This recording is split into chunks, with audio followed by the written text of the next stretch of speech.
Se até o século XIX, os relatos de viagem ajudaram a construir a imagem de um Brasil decrépito, isolado na periferia do mundo civilizado,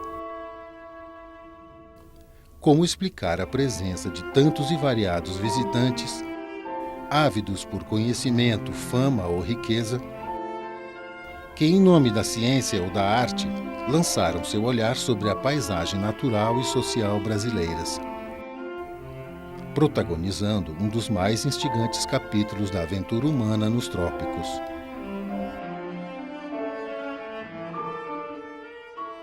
Havia um interesse gigantesco e o Brasil foi invadido por naturalistas e pintores viajantes que queriam literalmente fazer América em termos das suas carreiras. Por conta das guerras napoleônicas, as viagens pela Europa são cortadas pelas próprias guerras. Então, os artistas viajantes que faziam os percursos internos da Europa ficaram por um momento sem para onde ir.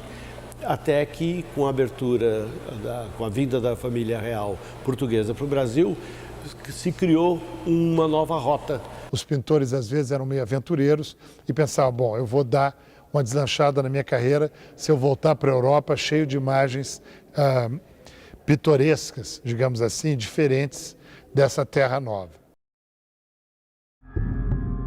À medida que começaram a chegar ao Brasil as missões diplomáticas, comerciais, científicas e artísticas, ou mesmo aventureiros, pessoas que vinham por conta própria, atraídos pela possibilidade de um país novo, etc. Essa produção foi intensíssima, a divulgação de imagens se fazia presente no cotidiano das pessoas. Aconteceu na virada do século XVIII para o XIX uma revolução da comunicação, quase que como a gente está vivendo hoje. Naquela época, a litografia foi inventada e era a forma de reproduzir uma imagem o mais rápido possível, o mais fiel possível e o mais barato possível. Então, passou a ilustrar jornais. A cultura de massa, na verdade, teve a sua gênese nesse período. A iconografia do Brasil, do país como um todo e de suas particularidades, desde a fisionomia vegetal e geológica até os usos e costumes da terra, atraíram um grande número de viajantes, de artistas viajantes e produziram enormemente. Surge, portanto, essa busca do sentimento do pitoresco, do que é interessante, do que é palatável para um novo gosto que estava surgindo na época.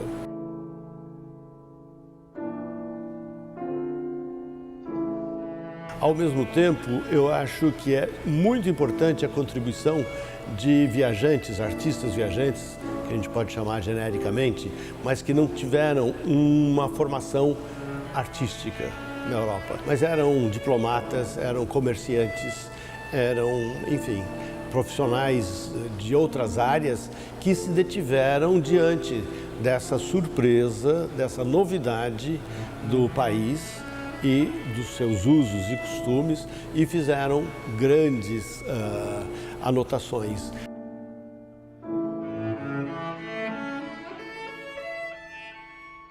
O Chamberlain, por exemplo, era um oficial da Marinha, ele não era um artista. O Chamberlain publica em Londres em 1822, antes mesmo de Debré, um livro sobre o Brasil, fartamente ilustrado, com gravuras que não foram gravuras de metal, água-tinta, aquareladas.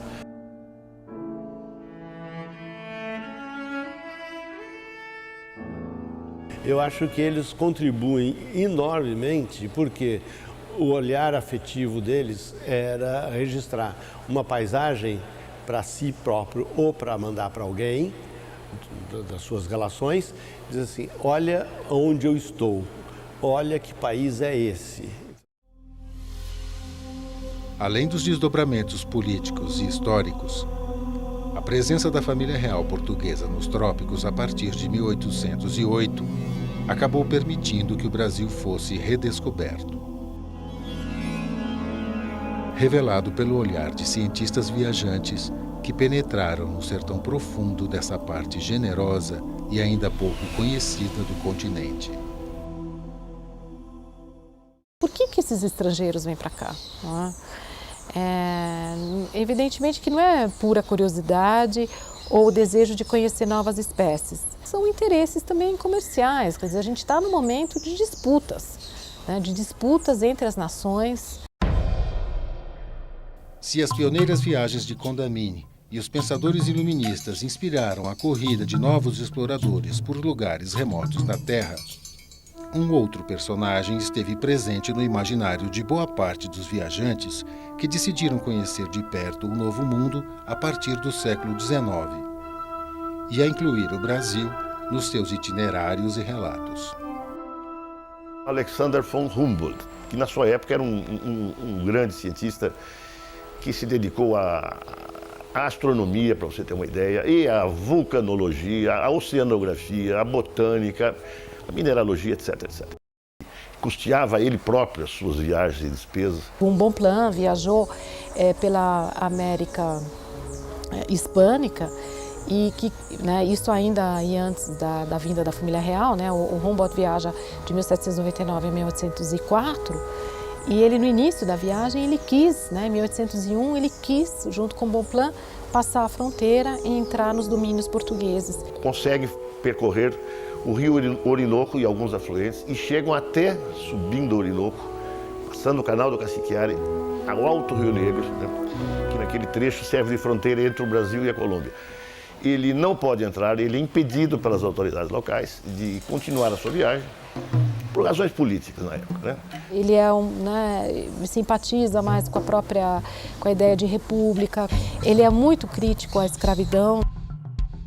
Humboldt espera meses em São Carlos de Rio Negro, um lugarejo que eu conheço, e a resposta é não. Então o Brasil perdeu a chance, né, de ter sido estudado por um grande naturalista, um homem seríssimo.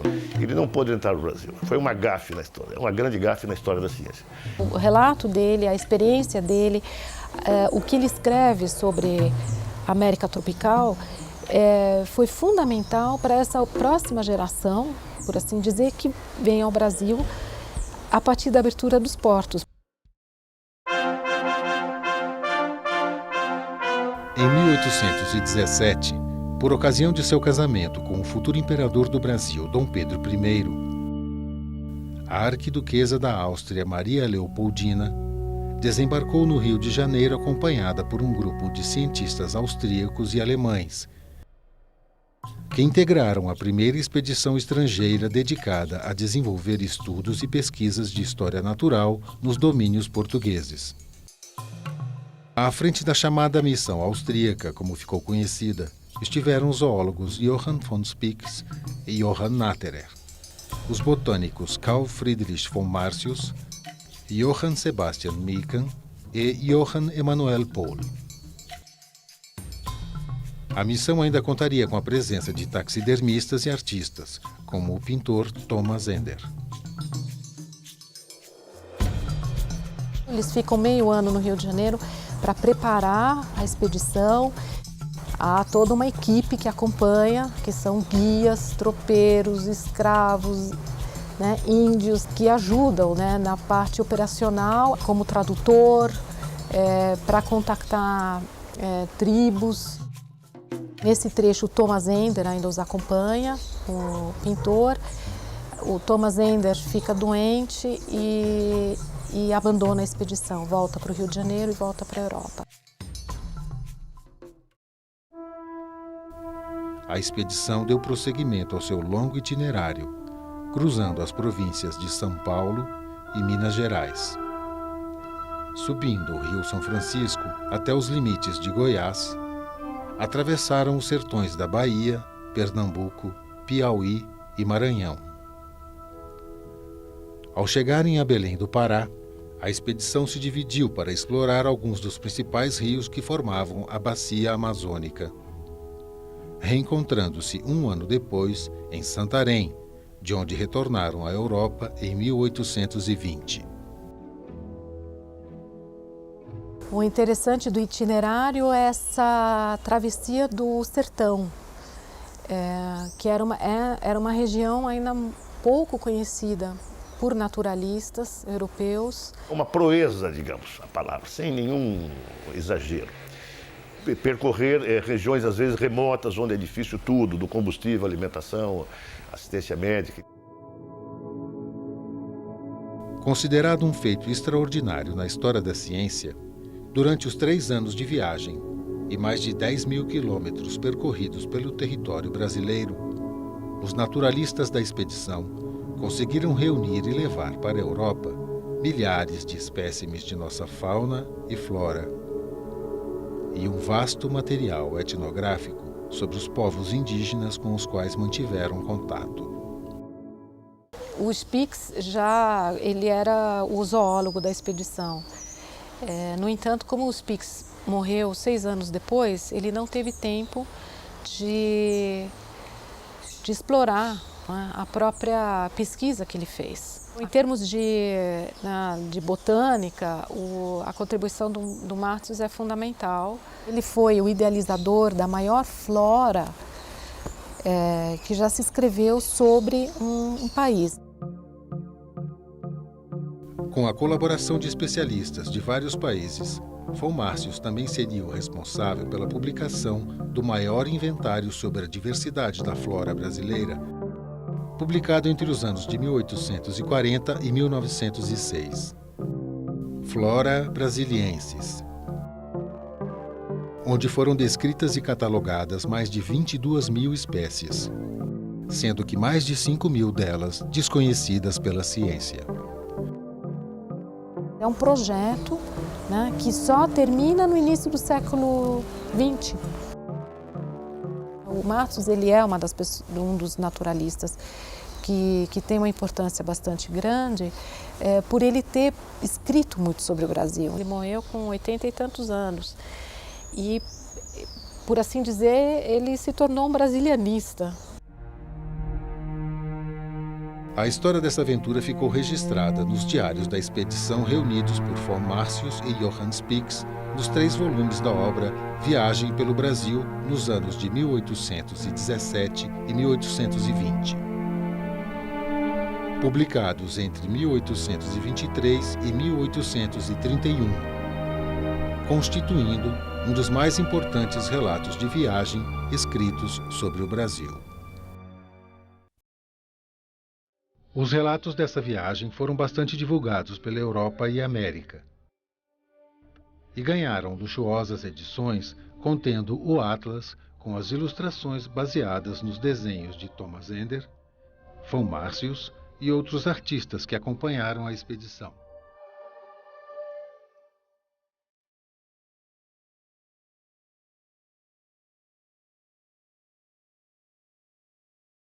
Graças ao talento literário e à capacidade intelectual de von Martius, é possível acompanhar os passos dos viajantes enfrentando os precários caminhos e os desafios da tarefa de conhecer e estudar a paisagem do grande sertão brasileiro.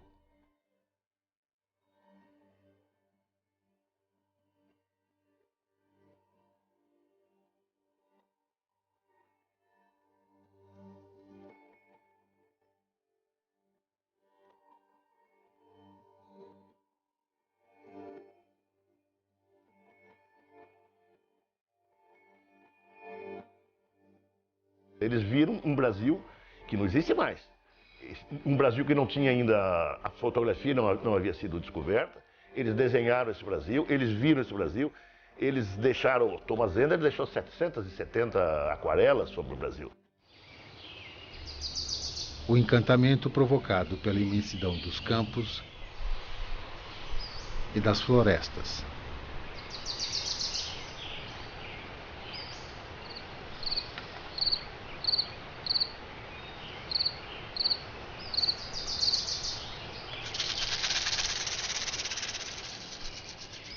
A variedade da vida e dos costumes dos seus primitivos habitantes.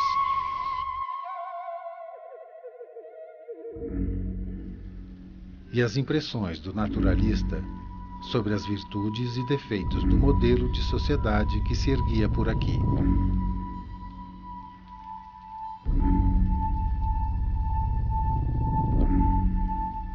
Eles, para além dos estudos da natureza, estudam a nossa sociedade. O fato de sermos uma sociedade mestiça, né, em que há a mistura racial e ao mesmo tempo a escravidão. Isso é um fator de choque.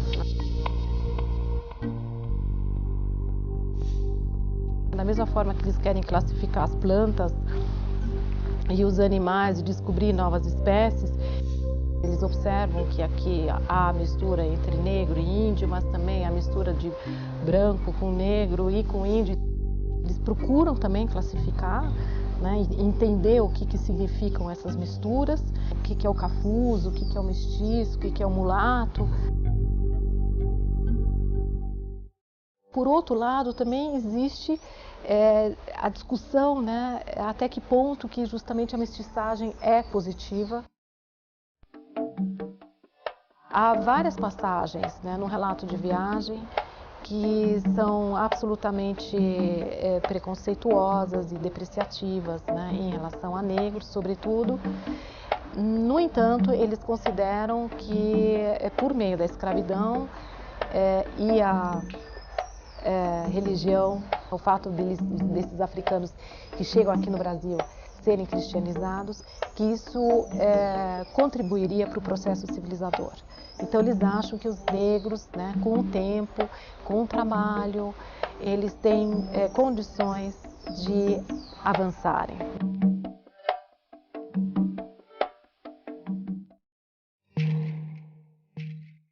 Eles consideram que os índios estão entre, né, o mundo animal e o mundo humano, né? E eles ficam um pouco em dúvida, né, da humanidade dos índios mesmo. E que eles estariam fadados, né, a decair, independente do europeu ter chegado no Brasil. Isso era algo que mais hora menos hora iria acontecer, porque eles não tinham, né, eles não eram dotados do germe da civilização. É nesses termos que eles se referem aos índios. O olhar que eles têm é um olhar que considera, né, o europeu, o branco, como civilizado, como representante da civilização. Os negros e os índios e as misturas pertenciam a uma categoria inferior.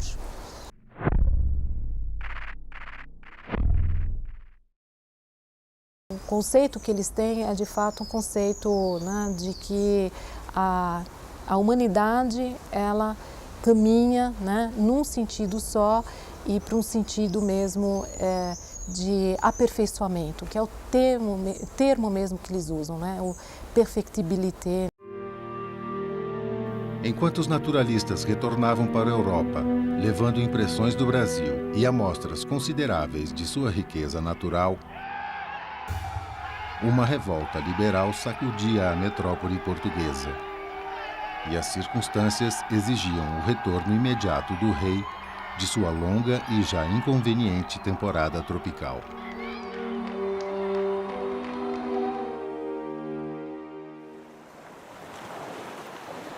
Sob o risco de perder a majestade e o trono, em 1821, Dom João VI embarca no cais do Porto de volta ao velho continente, levando na bagagem uma parte generosa do tesouro da coroa, deixando para trás seu filho Pedro, nomeado príncipe regente.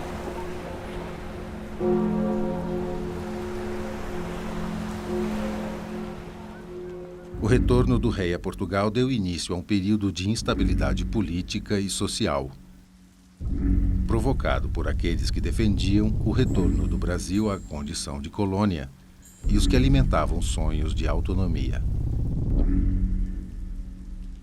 A exemplo do que vinha ocorrendo na América Espanhola, movimentos rebeldes agitavam as províncias, ameaçando a integridade política e territorial do reino lusitano.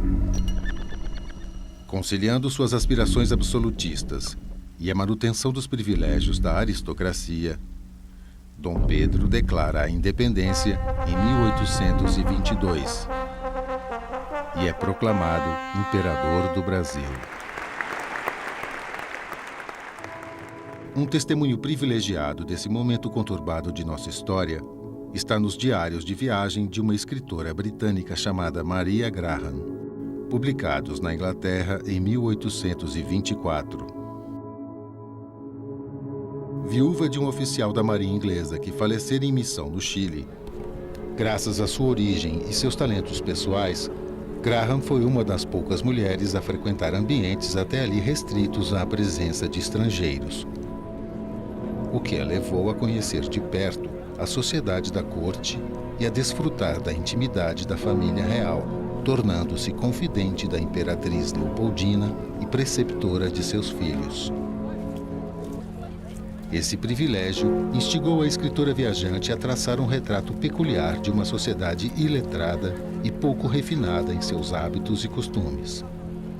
Essa proximidade a fez construir uma visão crítica do regime e da realidade brasileira, e a tratar de questões políticas em seus relatos, revelando, por exemplo, a presença constante e a grande influência que comerciantes, oficiais e diplomatas ingleses exerciam sobre as decisões da corte na defesa de seus interesses e que foram decisivas no destino do Brasil daquele tempo.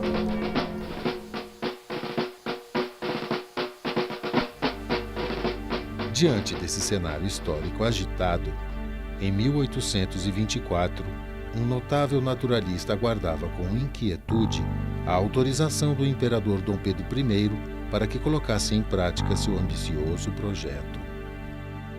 Georg Heinrich von Langsdorff desembarcou no Rio de Janeiro no ano de 1813, nomeado cônsul-geral da Rússia, com a missão de incrementar as relações comerciais e diplomáticas entre os dois reinos.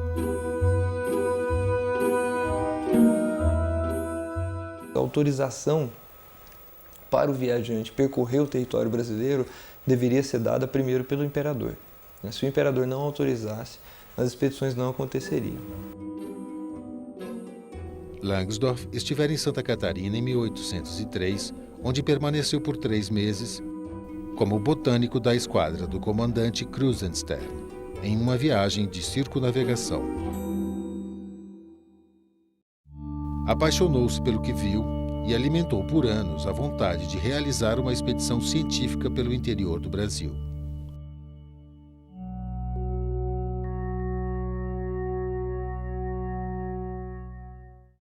A Rússia, em 1824, assim como a Áustria, Prússia e a Inglaterra, não haviam reconhecido a independência do Brasil, não haviam reconhecido o Brasil como uma nação independente, soberana. Então, em função dessa questão diplomática e política, o Langsdorff não obteve autorização em 1824 para fazer a expedição pelo território brasileiro. Desempenhando sua missão diplomática e comercial, tentava reunir os recursos humanos e financeiros para a expedição. Nesse meio tempo, adquiriu uma fazenda nos arredores de Nova Friburgo para implantar ali um projeto agrícola inovador. E a intenção do Langsdorff, para permanecer em sintonia com os interesses do Império Brasileiro, era colonizar aquela região com imigrantes alemães, austríacos, suíços, etc. E isso era o trabalho político dele de aproximar as nações. Ele era um diplomata. Deveria funcionar também como um ponto de parada e hospedagem dos principais viajantes, cientistas, naturalistas, botânicos, etc., que vinham da Europa para fazer trabalhos no Brasil. Enquanto as circunstâncias políticas retardavam sua grande empreitada, Langsdorff explorava os arredores da fazenda Mandioca e o caminho que ligava o Rio de Janeiro a Minas Gerais, na companhia de vários naturalistas famosos que passaram pelo Brasil e do pintor alemão Johann Moritz Rugendas. Ele veio para o Brasil numa missão científica. Então, o papel dele era produzir desenhos que a serviço da ciência. Participando dos primeiros trechos da viagem de Langsdorff, Rugendas fez um registro bastante pessoal da paisagem urbana e rural dos lugares por onde passou. Mas seu trabalho científico não agradou ao chefe da expedição.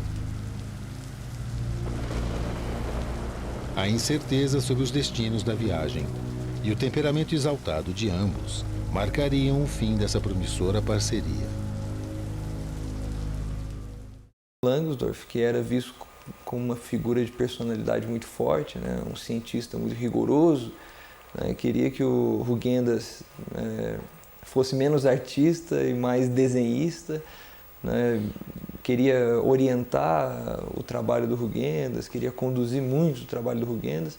Então logo eles se desentenderam e o Rugendas foi declinado do cargo de pintor oficial da expedição Langsdorff. Mas se a expedição perdeu um colaborador, a história da arte e da iconografia brasileira do século XIX ganhou um capítulo especial. Rugendas deu prosseguimento à sua viagem, passando por São Paulo, Minas Gerais, Mato Grosso, Espírito Santo, Bahia e Pernambuco,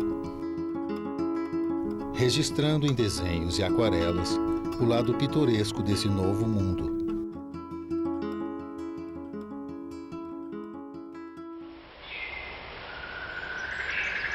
Representando suas florestas,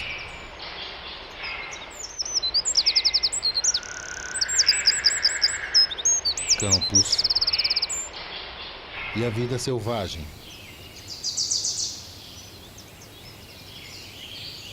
Os diferentes povos indígenas, seus hábitos e costumes.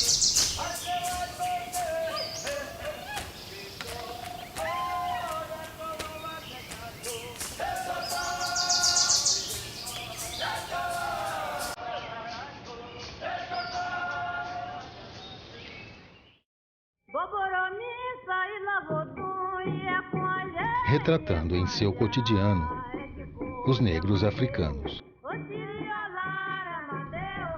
que, embora submetidos à escravidão e precárias condições de subsistência, demonstravam uma grande capacidade de adaptação a novos modos de vida, interagindo nas margens dessa nova sociedade com a qual foram obrigados a conviver.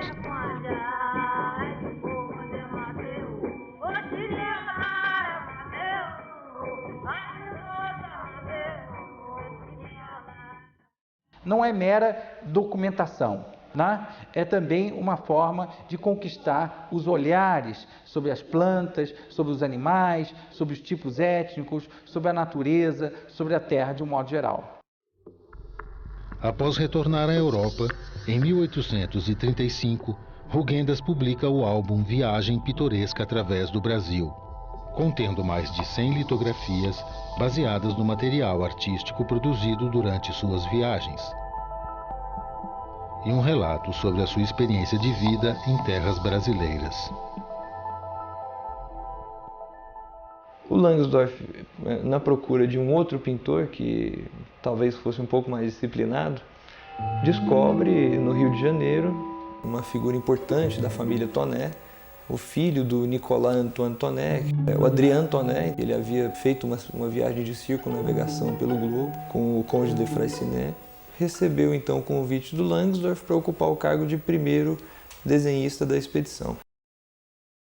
Atendendo a um anúncio publicado por Langsdorff nos jornais, um outro personagem seria incorporado à expedição graças ao seu espírito aventureiro e múltiplos talentos.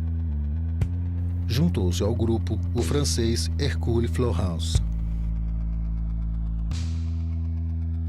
Hercule Florence tornou-se o geógrafo e segundo desenhista da expedição, que contaria ainda com o zoólogo francês Édouard Ménétrier, o astrônomo russo Nestor Rubtsov e o botânico alemão Ludwig Riedel. Em 1825, o grupo finalmente parte em direção à província de São Paulo.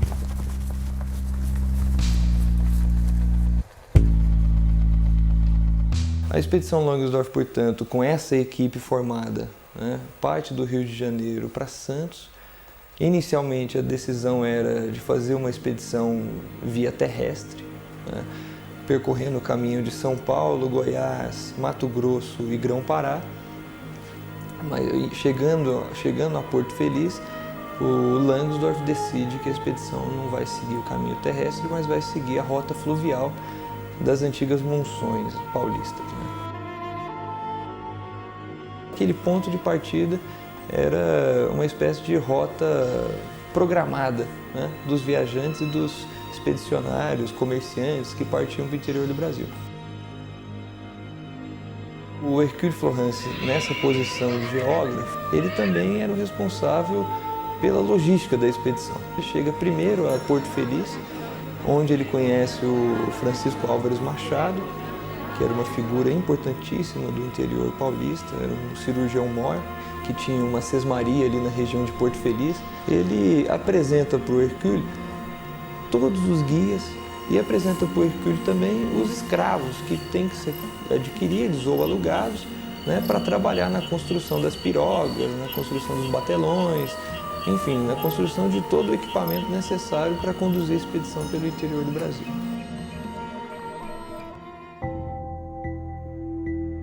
A expedição então parte de Porto Feliz em 1826 em direção a Cuiabá. Eles permanecem em Cuiabá por volta de 10 meses aproximadamente. É ali em Cuiabá e no entorno de Cuiabá, né, visitando as principais aldeias, visitando as principais fazendas, que o Hercule e os demais membros da expedição executam praticamente todos os trabalhos da expedição Langsdorff.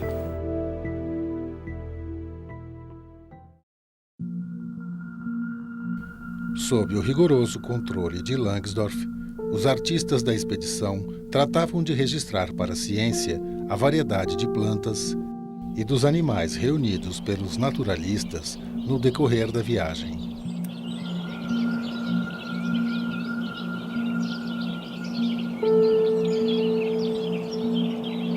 Adrien Tonnet representou paisagens e cenários nos seus desenhos e aquarelas, numa composição dominada pela estética romântica, buscando uma abordagem mais intimista nos retratos que produziu dos povos indígenas, seus hábitos e costumes.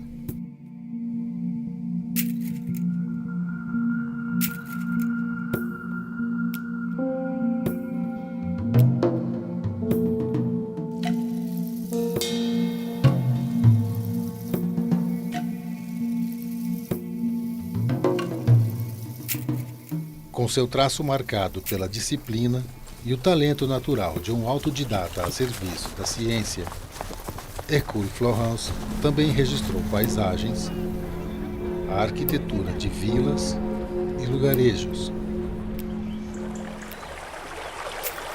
florestas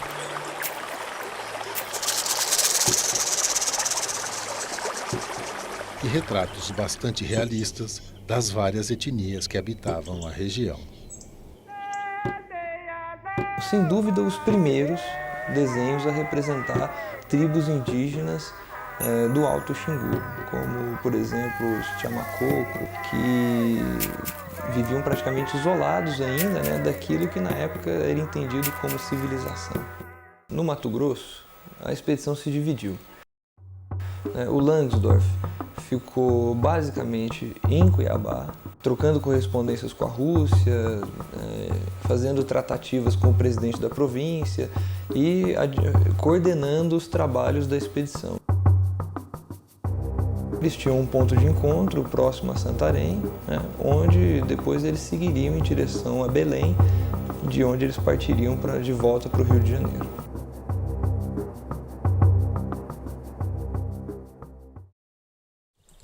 Além das dificuldades naturais do caminho e das adversidades do ambiente tropical, os desentendimentos entre seus componentes e o estigma da tragédia marcariam o destino dessa tumultuada viagem. Em Mato Grosso, já rompido com a expedição, o jovem e impetuoso Adrien Torné, ao tentar atravessar o rio Guaporé sob forte tempestade, é levado pelas águas e morre afogado em janeiro de 1828.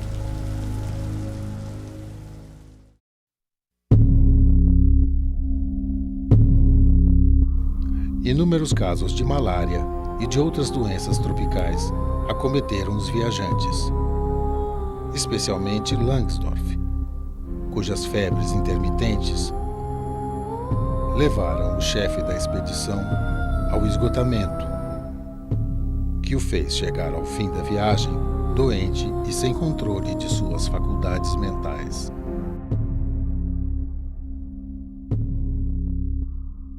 O Langsdorff sofreu com as chamadas febres intermitentes, né, o febrão, a malária, e não conseguia relatar com consciência aquilo que ele via. Então, ele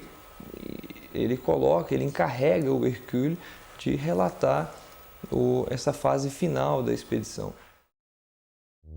O Hercule tem um relato contínuo da expedição Langsdorff, desde a partida do Rio de Janeiro, passando pela organização da expedição em Porto Feliz e todo o trajeto, a travessia de cada cachoeira, né, as caçadas, então como os viajantes organizavam as regiões de pouso, as populações que eles encontravam no interior do Brasil, né, o acolhimento que eles recebiam ou não, os perigos que eles corriam, né, a ameaça dos mosquitos.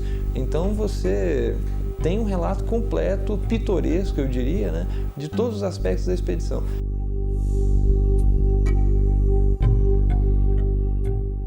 Por outro lado, você tem um relato muito cuidadoso no que diz respeito às instituições brasileiras, ao funcionamento das instituições brasileiras no interior do país. Então, por exemplo, você consegue ter clareza do funcionamento da escravidão em São Paulo, no Mato Grosso, no Grão-Pará, né? Você consegue ter clareza da autoridade e da influência que exercia um grande fazendeiro no interior do Mato Grosso, né? No papel que esse fazendeiro exercia não só na política local, mas na defesa dos limites do território brasileiro com as regiões do Paraguai, Bolívia, Peru. E o próprio Hercule relata a dificuldade de atravessar o território ocupado pelos Guaicurus em função das guerras travadas pelos Guaicurus com outras tribos indígenas, né? E com o próprio exército brasileiro. E é um relato muito especial porque é uma figura que percorreu regiões que na época eram desconhecidas pelo próprio Império. Mesmo diante dos infortúnios da sua jornada, a expedição Langsdorff ainda assim é considerada uma das mais importantes missões científicas do século XIX. Sobretudo pelo imenso acervo produzido. Milhares de páginas de anotações manuscritas, além de diários, desenhos, aquarelas, registros cartográficos, amostras de plantas e animais do Brasil, enviados sistematicamente para a Rússia.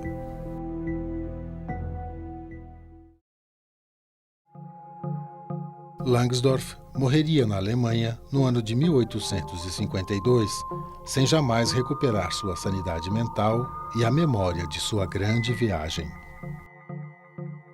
Mas se Langsdorff esqueceu-se do Brasil, o Brasil também apagaria de sua memória a passagem do naturalista por essas terras, graças ao trágico desaparecimento de um jovem artista e pelo alegado fracasso de sua missão. Porém, uma fatalidade ainda acrescentaria mais dramaticidade ao enredo dessa expedição.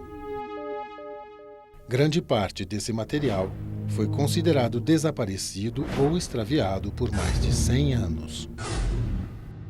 Esses desenhos ficaram cerca de 100 anos guardados nos porões do arquivo da Academia de Ciências de São Petersburgo. Eles começaram a ser literalmente desenterrados ou desencaixotados né, aproximadamente em 1929, 1930. Esses desenhos foram vistos por olhos brasileiros, né, a primeira vez em 1960, quando o padre Dom Clemente da Silva Nigra fez uma visita à Rússia e publicou na revista Cruzeiro, na época, em 1962, um longo artigo relatando o que ele havia visto na Rússia.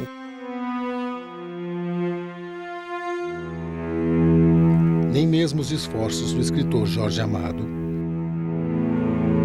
de Rodrigo Melo Franco de Andrade, diretor do Departamento do Patrimônio Histórico, Dom Clemente da Silva Nigra, diretor do Museu de Arte Sacra de Salvador, e uma missão cultural chefiada por Assis Chateaubriand em 1963, conseguiram trazer de volta ao Brasil o acervo da missão.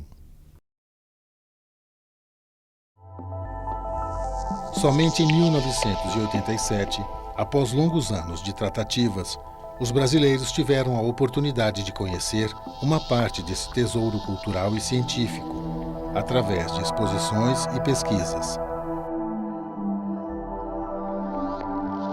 mas que permanece guardado e pouco acessível nos arquivos russos.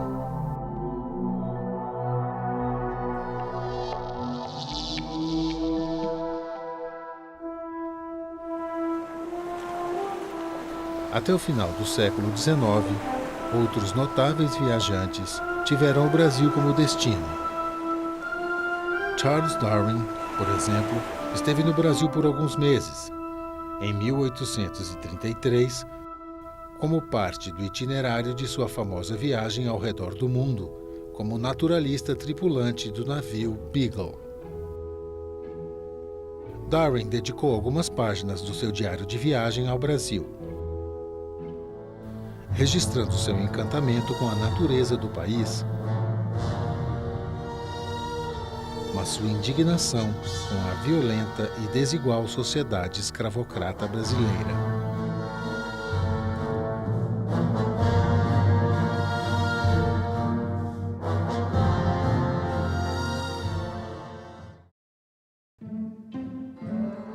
Em 1865, o cientista suíço Louis Agassiz, no comando de uma expedição científica sob os auspícios do governo de uma ex-colônia, os Estados Unidos da América, realizou viagens de pesquisa pelo Rio de Janeiro, Minas Gerais, Nordeste do Brasil e Amazônia, tendo como principal objeto de estudo a mestiçagem da sociedade brasileira. Agassiz defendia a tese de que os negros eram inferiores e deveriam ser mantidos apartados da civilização, buscando reafirmar sua teoria de que a miscigenação era um fator de degeneração da humanidade.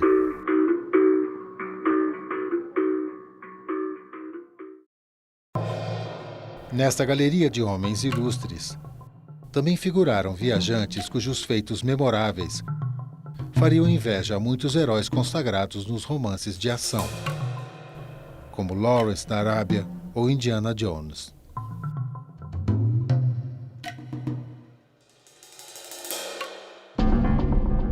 Richard Francis Burton foi uma mistura de aventureiro e erudito, que ganhou fama como explorador destemido, poeta, tradutor, escritor, místico, espadachim nas horas vagas e agente secreto do governo inglês em período integral.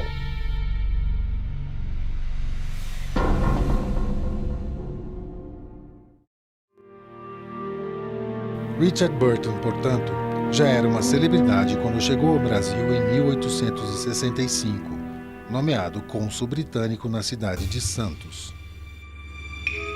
Em meio à tediosa tarefa diplomática, empreendeu uma grande viagem pelo interior do Brasil, navegando de canoa pelo Rio das Velhas e todo o percurso do Rio São Francisco até o mar.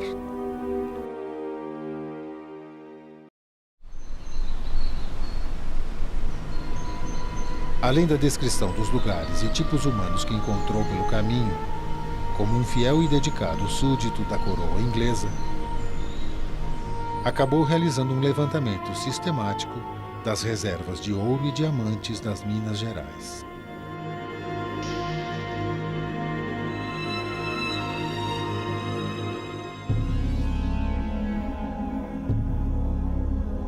O olhar desses viajantes sobre a natureza, a sociedade ou os potenciais a serem explorados por aqui alimentou o imaginário europeu sobre o Brasil por mais de 300 anos.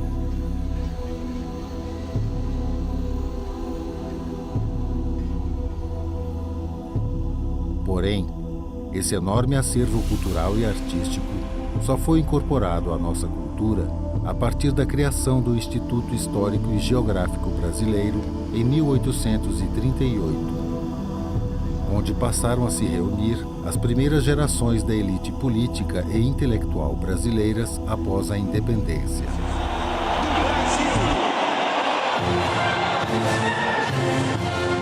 Em defesa da afirmação da monarquia e da legitimidade desse novo império que surgia, tornou-se indispensável consolidar suas fronteiras e criar os símbolos da sua nacionalidade.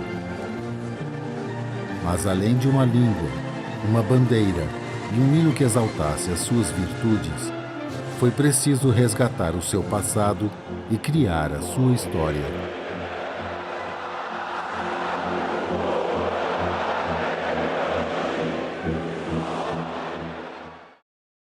Eu acho que o século XIX é um marco no Brasil, né? É um marco nesse sentido de produção historiográfica brasileira. Não havia nenhum livro escrito por brasileiros, né, sobre a história do Brasil. Quando se cria o IHGB, em 1838, incentivado por Dom Pedro II, em 1842 se lança um concurso chamado Como se escreve a História do Brasil, né? E quem vence esse concurso é o Von Márcios. Nesse texto, o Márcio justamente diz que diferencia, né, o Brasil e o que empresta especificidade ao Brasil é o fato de sermos uma sociedade miscigenada, ou mais até, né, que as três raças contribuíram para a formação da nação. E que o historiador, para entender o Brasil, tem que pesquisar e conhecer a história dessas três raças, né? Do negro, do índio, do português. A imagem desse Brasil miscigenado não seduziu a grande maioria dos sócios do Instituto, composta por uma aristocracia que se considerava herdeira da linhagem lusitana que se instalou nos trópicos. O negro era considerado não produtor de cultura, o índio como não produtor de cultura, porque quem era o detentor da civilização e da cultura? O europeu. Então, o que nos restava? Daí a questão relacionada à identidade, imitar o europeu, tentar ser como ele, tentar introduzir os mesmos procedimentos civilizacionais. Com o objetivo de resgatar um suposto passado de glórias, que despertasse o sentimento de nação em uma população composta em sua maioria por analfabetos e excluídos. Nossos historiadores reviraram os arquivos da antiga metrópole e o material historiográfico disperso pelas províncias em busca das fontes primárias do nosso passado. Mas o que encontraram foi o resultado do enorme descaso dos portugueses para com a memória dos 3 séculos de ocupação colonial. Portugal não publicava nem as crônicas dos seus próprios cronistas e viajantes. A maior parte das crônicas redigidas por portugueses, relações, relatórios, etc., foi descoberta no século XIX. Foi nessa época que se descobriu a Carta de Caminha, que se descobriram outros documentos importantes. Foi a partir desse momento que os relatos dos viajantes estrangeiros sobre o Brasil se transformariam em fontes preciosas de informação e exerceriam grande influência no modo como nossas elites intelectuais e políticas passariam a conhecer e interpretar esse passado visto pelos olhos dos outros. A primeira elite intelectual que disse assim, nós somos brasileiros e pensamos o Brasil. A primeira elite que se entende como uma elite intelectual brasileira. ela pensou muito pelo filtro dos viajantes. Nós tivemos a nossa identidade enquadrada, definida pelo outro estrangeiro desde o nosso nascimento, digamos assim. Esse contraponto entre natureza pródiga e um povo meio bárbaro, perdido na luxúria, que precisa ser civilizado, isso é muito forte para essa elite intelectual, administrativa, política, que conduziu os rumos do Brasil no século XIX. Este outro que nos definiu com o outro que se definiu desde o princípio como superior, como civilizado, em oposição a nós, os bárbaros, os canibais, os mestiços, os incivilizados. Durante o século XIX, o que nos informa como nação moderna? É termos uma natureza exuberante. Está colocada a natureza no lugar da história. Já que nós não tivemos uma Idade Média, uma história vigorosa, mas nós temos uma natureza monumental. Se você quiser, até hoje, a importância da natureza no imaginário da identidade do brasileiro. É ainda, um ponto fortíssimo.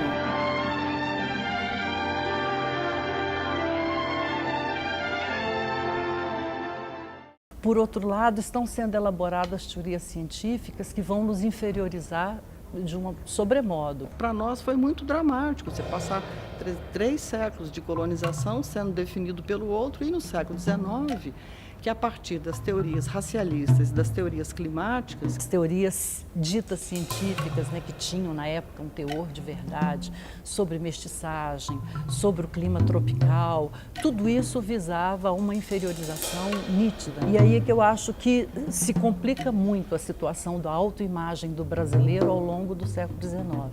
Tudo vai se modificando até o modernismo. Só com o modernismo que vão buscar historicizar os nossos processos, a nossa formação enquanto nação, deixando essa perspectiva da biologia, da natureza e tentando buscar a cultura, a ênfase na diversidade cultural do brasileiro.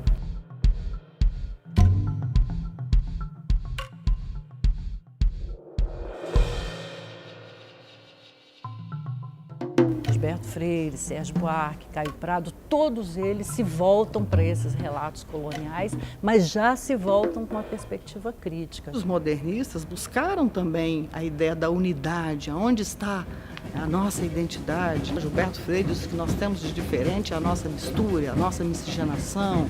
Nenhuma experiência colonial permitiu esse tipo de organização social como houve no Brasil. Mário de Andrade vai dizer o brasileiro, o sem nenhum caráter, que ele está se formando, o caráter dele está se formando. O Macunaíma é feito na cidade, na floresta, índio, negros, brancos, imigrantes. Você não fala, menino? Ai, que preguiça. O modernismo brasileiro tem muito dessa coisa do povo feliz, do povo sem compromisso, etc. Só que você inverteu os sinais. Onde o estrangeiro via uma mácula, você vê uma virtude. Nunca fomos catequizados, foi carnaval, quer dizer, rir do colonizador. Que ele não é o dono absoluto da verdade. Nós temos o que dizer, nós estávamos felizes aqui, podemos ser felizes de outras maneiras. O contraponto da felicidade é a preguiça. Quer dizer, o brasileiro é muito feliz porque ele é descompromissado, ele é meio preguiçoso, ele é cordial no sentido que entende o Sérgio Buarque de Holanda. Ele é cordial porque ele vai te pedir um favor. Porque ele quer quebrar as hierarquias e, com isso, ele quebra qualquer princípio de racionalidade na condução da sua sociedade também. Isso é uma ideia muito forte da literatura de viagens, que o brasileiro é emocional, ele não tem muita racionalidade, porque ele não tem cultura, ele se deixa levar pelos seus instintos, digamos assim, meio bárbaro. E isso, você veja, é uma consequência histórica desses relatos dos viajantes internalizar uma estrutura de sentimento colonizada, inferiorizada, como se o brasileiro tivesse uma identidade ligada a uma essência ontológica, imutável. Eu acho que desde o modernismo esse estigma vem sendo revertido, de reverter o nosso complexo de inferioridade. Nelson Rodrigues vai chamar o nosso complexo de vira-latas. Eu me lembro que você disse, inclusive, que o brasileiro é um vira-lata. E você despreza os cães vira-lata. Brasil, Vira-lata é um jovem, em primeiro lugar, o vira-lata. É um sujeito, um rio tremendo, que emana luz. Há um peixe que é cego, mas tem luz própria. Eu diria que é isso. O brasileiro tem luz própria. E justamente hoje nós estamos tentando encontrar outros conceitos que rompem com essa ideia de centro-periferia. Não, a nossa identidade foi se modificando, foi sendo reconstruída, como diria o Darcy Ribeiro, regiões culturais tão diferenciadas. Você tem o índio, tem o caboclo, você tem o mulato, você tem o mestiço, você tem o caipira, você tem o migrante. A variedade cultural é muito maior do que o negro, do que o índio, do que o branco. O Brasil, com opressões, escravidão, discriminações, o que seja, tem uma experiência de 5 séculos em conviver com diversidades culturais, raciais, religiosas, sem passar por nenhuma espécie de apartheid na África do Sul. Sem ter nunca na sua história uma instituição como a Ku Klux Klan, que é os Estados Unidos.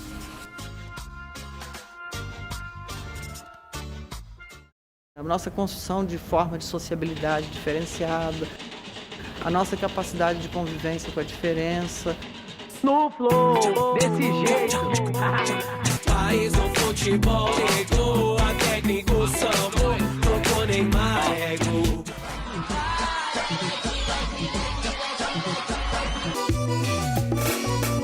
Eu vou samplear, eu vou te roubar.